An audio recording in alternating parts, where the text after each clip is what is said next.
नमस्कार, माझं नाव सोहम आणि मी तुमच्या सगळ्यांचं पुन्हा एकदा स्वागत करतो माझ्या यूट्यूब चॅनलमध्ये. तुम्हाला गावी येऊन बरं वाटतं का? कम्पेअर्ड टू मुंबई तुम्हाला गावी आल्यावर एक मनःशांती मिळते का? असं वाटतं का की इकडे जास्त शांतता आहे, मुंबईमध्ये ट्रॅफिक आहे, गर्दी आहे, रोजची पळापळ आहे, पण इकडे आल्यावर आपलं डोकं आहे ते थोडं स्थिरावतं. तर असं का? तर आता कोणालाही बरं वाटण्यासाठी सगळ्यात महत्त्वाची जी गोष्ट असते ती म्हणजे एन्व्हायरमेंट, की त्या माणसाच्या आजूबाजूचं एन्व्हायरमेंट कसं आहे. आता मुंबईमध्ये जिथे एन्व्हायरमेंट, ट्रॅफिक आहे, गाड्या आहेत, तेच तुम्ही इथे पहा. आता मला इथे पक्ष्यांचे आवाज ऐकायला येतात.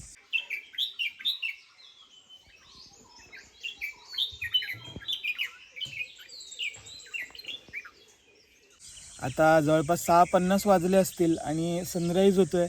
ते ऊन माझ्या चेहऱ्यावर येतं आहे. मला विटॅमिन डी मिळतं आहे. जे कोवळं ऊन असतं त्याच्यामधून सकाळी विटॅमिन डी मिळतं. आता दुसरी गोष्ट ज्याच्यामुळे आपल्याला बरं वाटतं ती म्हणजे इथली झाडं. आता झाडं आणि आपल्याला बरं वाटणं याच्यामध्ये काय संबंध आहे?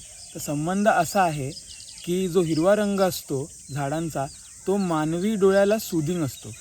म्हणजे जर तुम्ही पाहाल तर डॉक्टर्स असतात, जे डोळ्याचे डॉक्टर्स, ऑप्टोमॉलॉजिस्ट, ते सुद्धा बऱ्याच वेळा ॲडवाईस देतात की जर तुम्ही खूप वेळ काम करत असाल स्क्रीनवर तर हिरव्या रंगाकडे बघितल्याने तुम्हाला तुमचे जे डोळे आहेत ते शांत होतात. आता हेच कारण असतं की हॉस्पिटल्समध्ये सुद्धा जेव्हा डॉक्टर ऑपरेशन वगैरे करतात तेव्हा बऱ्याच वेळा दाखवलं जातं ना की ते हिरवे कपडे घालतात, त्यांचा गाऊन हिरवा असतो. तो याचमुळे असतो की हिरवा रंग माणसाला नॅचरली सूदिंग आहे डोळ्यासाठी.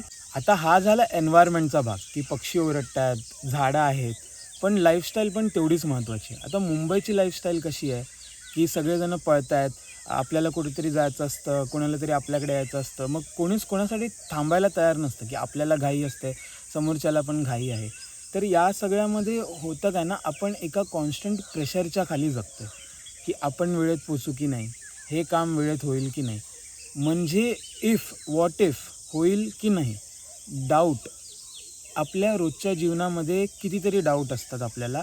त्याच्याच अपोजिट जर तुम्ही गावची लाईफस्टाईल बघाल तर इकडे लोकांमध्ये डाऊट कमी आहे, म्हणजे शंका कमी आहे. आता भगवद्गीतेमध्ये श्रीकृष्णाने सांगितलं आहे, ज्याच्या मनात शंका असते तो कुठेही सुखी राहू शकत नाही, पण इकडच्या लोकांमध्ये तो थोडा कमी आहे. तर आता असं का?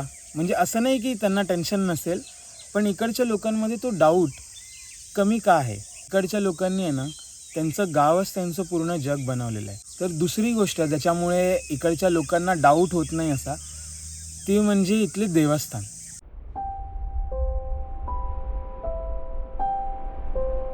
आता इकडचे लोक खूप असे श्रद्धाळू आहेत, देवावरती त्यांचा खूप विश्वास आहे. आता इथे ग्रामदैवत असते आणि त्याच्यामुळे आपल्याला इथे आल्यावरती दैविकता जाणवते की इथे काहीतरी आहे, आणि म्हणून आपल्याला इथे आल्यावर बरं वाटतं, कारण ती एक पॉझिटिव्हिटी असते. आता लाईफस्टाईलचा अजून एक भाग झाला तो म्हणजे कामं.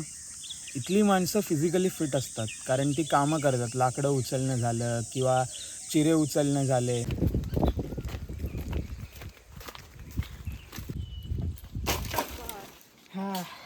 त्यांना वेगळी जिम लावावी लागत नाही. फिजिकल आणि मेंटल एबिलिटीज या दोन्ही वापरल्या जातात इथे. आता गावी आल्यावर आपण वेळेत झोपतो आणि वेळेत उठतो. मुंबईला कसं आपण 3-4 वाजेपर्यंत जागे राहतो, मग सकाळी परत लवकर उठतो.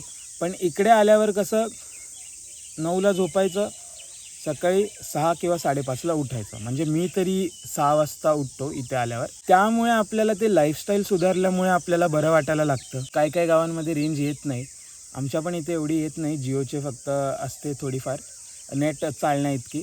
पण त्याच्यामुळे काय होतं ना, रेंज नसल्यामुळे की आपलं लक्ष बाहेरच्या जगामध्ये जास्त जातं. आता झालेलं काय, आपलं पूर्ण जग हा आपला मोबाईल झाला आहे, हा आपला सेलफोन झाला आहे. त्याच्यामुळे काय होतं आहे की आपण एका स्टिम्युलेशनमध्ये जगतो आहे. आपण या खऱ्या दुनियेमध्ये जगतच नाही आहोत. आपण ते रील बघतो, आपल्याला पटण्यासारखं काहीतरी त्या रीलमध्ये येतं, आपण त्याच्यावर रिॲक्ट करतो आणि आपण तिथून इमोशन्स आता फील करतो आहे रीलमार्फत. म्हणजे पूर्वीच्या काळी असं काही होतं का? तुम्हीच मला सांगा आता, की आपण कुठला तरी व्हिडिओ बघून किंवा रीलमार्फत आपण इमोशन्स आपल्याला फील व्हायचं आहे. चला यूट्यूब व्हिडिओचं ठीक आहे की ते थोडे लांब असतात, पण रील्सचं ज्या 15 सेकंडच्या रील असतात तर तेवढ्या लवकर आपल्याला जे स्टिम्युलेशन होतं तर ते हानिकारक आहे आपल्यासाठी. मी का ते पण सांगतो तुम्हाला. आपल्याला काय नवीन होतं आहे असं वाटतच नाही आहे, म्हणजे आपल्याला पहिल्यासारखा उत्साह नाही राहिला आहे असं जर तुम्हाला वाटत असेल तर त्याचं कारण हेच आहे. कारण ते पूर्ण जग आहे ना तो मोबाईल झाला आहे, म्हणजे तिथून आपण इमोशन्स ग्रास्प करतो आहे. आता हे मी तुम्हाला असं समजवतो की पहिल्याच्या वेळेला आपण फिरायचो, जेव्हा मोबाईल नव्हता तेव्हा आपण फिरायचो, तर आपल्याला आपले मित्रमंडळी भेटायची, आपल्याला सगळेजण भेटायचे, ते काही किस्से सांगायचे आणि मग आपल्याला ते इमोशन्स भाव जाणवायचे. जर जोक सांगितला आपल्या मित्राने तर आपण हसायचो, जर आपण कोणाची काही सॅड स्टोरी ऐकली तर आपल्याला सॅड वाटायचं. पण आता काय झालं आहे, एक रील बघितल्यावर सॅड, त्याच्या खालीच लगेच जोक. तर हे आहे ना इमोशन्स आधीच एक तर खूप फ्लक्च्युएटिंग असतात, म्हणजे जे भाव असतात माणसाचे ते आधीच खूप फास्ट असतात, म्हणजे आज बदलतात, उद्या बदलतात आणि त्यात इंस्टाग्राम रील्सने ते अजून बदलायचं काम केलं आहे. म्हणजे झालं काय, आपण फक्त फिजिकली राहतो आहे या जगामध्ये, पण आपल्याला पूर्ण इंटरनेटच स्वतःमध्ये एक जग राहिलं आहे, जिकडे खूप काय काय ट्रेंड्स येत आहेत, नवीन नवीन गोष्टी घडत आहेत आणि त्या सगळ्यामध्ये आपण बाहेरच्या जगात जगणं बंद केलं आहे. आणि म्हणून जेव्हा तुम्ही गावी येता, तुम्हाला ही झाडं दिसतात, पक्ष्यांचे आवाज ऐकायला येतात, तेव्हा तुम्ही या रिअल वर्ल्डमध्ये येता आणि म्हणून तुम्हाला शांतता जाणवते. आता लॉकडाऊननंतर तर एक गोष्ट खूप हे झाली की जेव्हापासून सोशल मीडिया वाढला आहे अजून, की सगळ्यांनाच एकदम पैसेवाला बनायचं आहे, एकदम रिच बनायचं आहे, सगळ्यांनाच सक्सेसफुल बनायचं आहे. पण मी तुम्हाला आज विचारतो, तुमच्यासाठी सक्सेसची व्याख्या काय आहे?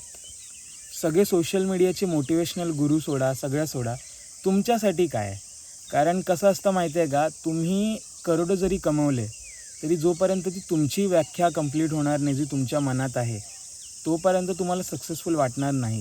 आता तुम्ही पाहू शकता की म्हणजे तसे खूप कमी लोक उरलेत, पण ज्यांच्याकडे खूप कमी असतं तरी पण ते सुखी असतात. तर असं का असतं? कारण त्यांची स्वतःची जी सक्सेसची व्याख्या असते ती त्यांनी गाठलेली असते. आता आपल्याला सांगितलं आहे इंस्टाग्राम कोचेसने की सक्सेस म्हणजे काय, तर भरमसाठ पैसा आणि गाडी. पण असू शकतो, तोही सक्सेसचा भाग आहे. पण तुमच्यासाठी सक्सेस म्हणजे नक्की काय आहे? आता माझ्यासाठी म्हणायला गेलात तर मला इथे गावी येऊन राहायचं आहे. एवढा पैसा कमवायचाच आहे की माझं रोजचं जीवन चालेल, पण मला नंतर तो गावी येऊन राहायचं आहे. मनःशांती हाच माझ्यासाठी सगळ्यात मोठा सक्सेस असेल, की मला काही त्रास होणार नाही, मला पीसफुल राहता येईल. तर मुंबईला सगळेच एकामेकाशी लढत असतात, पण इकडे तसं नाही आहे. इकडे एक जण दुसऱ्याच्या घरी काम करायला जातो, मग तो दुसरा त्याच बदली पहिल्याच्या घरी काम करायला येतो. तर असं इकडे मदत करण्याचा सिस्टम चालू आहे. अर्थात इकडेसुद्धा कॉम्पिटिशन असतंच, पण ते एकदम कमी लेवलला असतं आणि ते हेल्दी लेवलला असतं. पण मुंबईला ते किती भयानक लेवलला जाऊ शकतं हे काय मला सांगण्याची आता गरज नाही. तर आजचा हा व्हिडिओ मी इथेच थांबवतो. आय होप तुम्हाला कळालं असेल की आपल्याला मुंबईपेक्षा गावी आल्यावर बेटर का वाटतं. इथून एस टी येईल, ही 11:15ची एस टी आहे आणि माझी आता 2:30ची मांडवी आहे. तर चला जाऊया. थोडंफार वाईट वाटतं आहे मला आता गावावरून मुंबईला जातो आहे तर, कारण आता मी मगाशी एवढं सगळं सांगितलं त्यावरून तुम्हाला समजलंच असेल की मला गावाबद्दल किती प्रेम आहे. तर चला.